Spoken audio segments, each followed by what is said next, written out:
Pole carry affects pole drop. The pole drop affects the plant and takeoff. The plant and takeoff affects the pole rotation, and that affects how high you clear over the bar and where you land in the pit.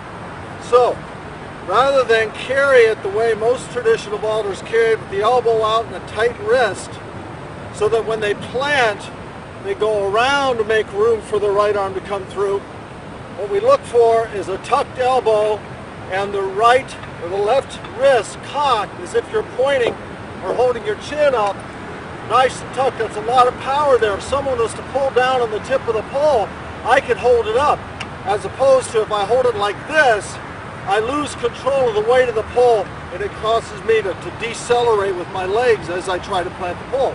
So what we're looking for with the pole carry is a full grip on the back with the right or top hand, and then the movement of the tip comes from that back arm as the left arm or front hand stays the same. You should not see any dropping here or pushing forward here or the elbow lifting and coming around. We should see total straight line to the plant.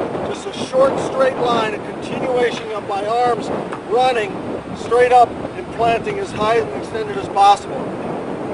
So when you're pole dropping, what we mean by pole drop or active pole drop is the tip moves through your face as you start to plant. And it never stops. We don't want it frozen, because if it's frozen, you'll decelerate to counteract the weight of the tip of the pole. So we're looking for a vaulter to come in, keep the pole tip moving as they get ready to plant, hit their left foot, flip the pole, push it, and keep pushing the pole off your penultimate, and then full extension as you hit your takeoff. Full extension as you hit your takeoff. That causes the pole to start rotating before it hits the box. As opposed to just planting the pole and bending it or force bending it, you're getting the pole to rotate and bend real high and swing the body into the bar or into the crossbar. So you're looking for pole rotation by getting full extension, make space, push the pole, make a lot of space so that when you do hit, you can go elastic and start moving the pole to vertical as you hit the box. So we look for active pole drop, straight line to the plant, then push pole, make a lot of space. When you hit, you go elastic to keep the pole driving up, and then swing to the top of the pole. Pole tip should not be static or frozen below your eyes, because then you'll decelerate by chopping or reaching to get the plant up in the place where you want it to go. Also, most vaulters, when they hit the pole plant, will react in some way by tensing up. Shoulders will rise, they'll tense up, they'll drop this arm down, they'll stop extending and planting with both arms, and they'll end up tensing up and stopping the rotation of the pole. So we got to look for some sort of relaxation and stretching action as you hit, just like the vaulters of yesteryear. Warmerdam, Richards, vaulters back on bamboo and steel would push the pole all the way up, full extension as they took off, pre-takeoff, to make the pit. Flip, pop, and go elastic. Not tense up forward, rock back and throw your shoulders back. That's what we're looking for. We're looking for the pole carry. Correct pole carry correction allows you to have an active drop. The active drop allows you to accelerate and be able to plant freely and fully extended. And then that great fully extended plant allows you to swing to the top of the pole and over the crossbar. World record holder, 6 meters and 8 in February this year. The second attempt at 6 meters. Oh, well clear!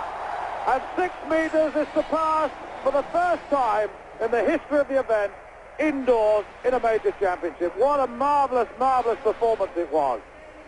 So Sergei Bubka, who entered the international arena in 1983, and almost a decade later is still setting the record. It's a new indoor championship record, of course, but more significantly, it's a moment of history. Always in the past, the 6-meter vaults have been in minor meetings or in qualifications, but never in the final of a major championship. And I can tell you, there's a lot more left yet. He's faster, he's bigger, he's more aggressive than the other vaulters in the world, and he's after all the best. This is Bubka, only his second attempt at the competition.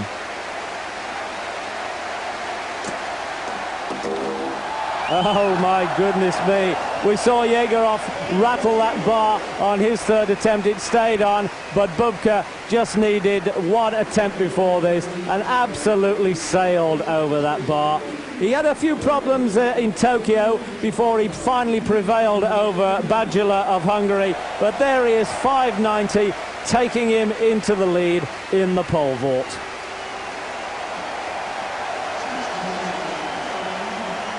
Well, Bubka looking very strong indeed here. He's had a few defeats this year.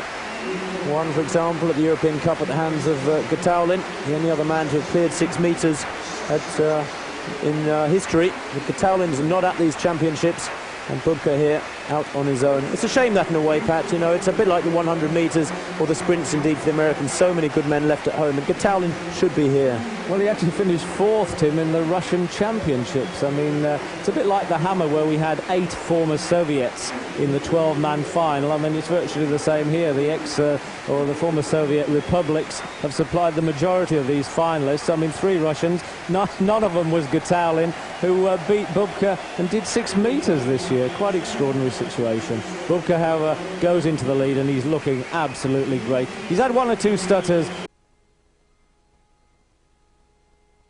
Unheard of in World Championship history, that.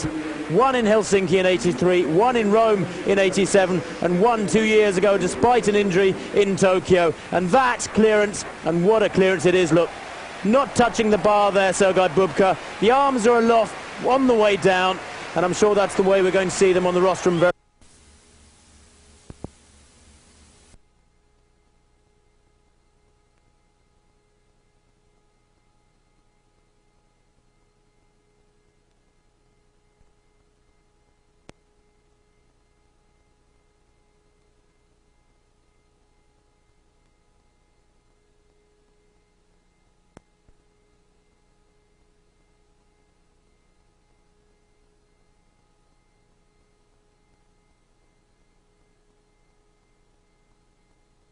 Your cheekbone straight up, full extension.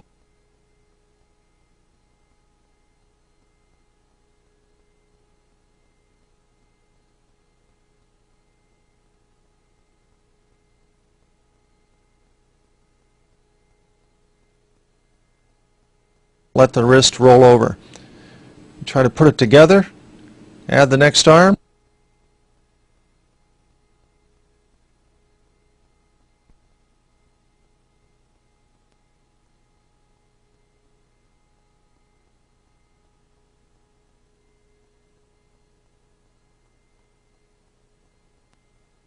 A little bit forward, keep the elbow in, front elbow in, and straight up in the air.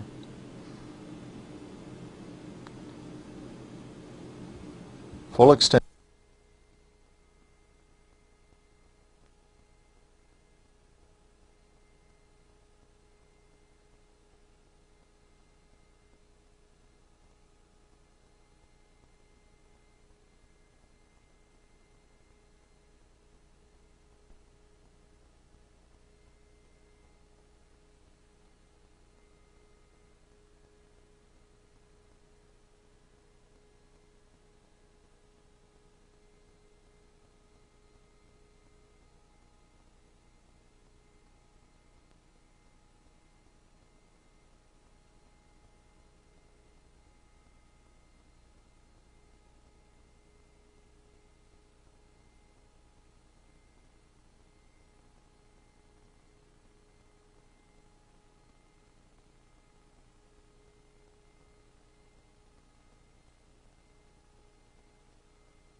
And all the way back. There you go.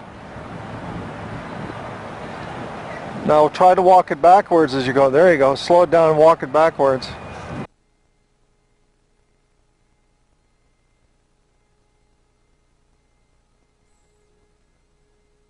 verso l'avanti alto partendo dal fianco, mentre il piede destro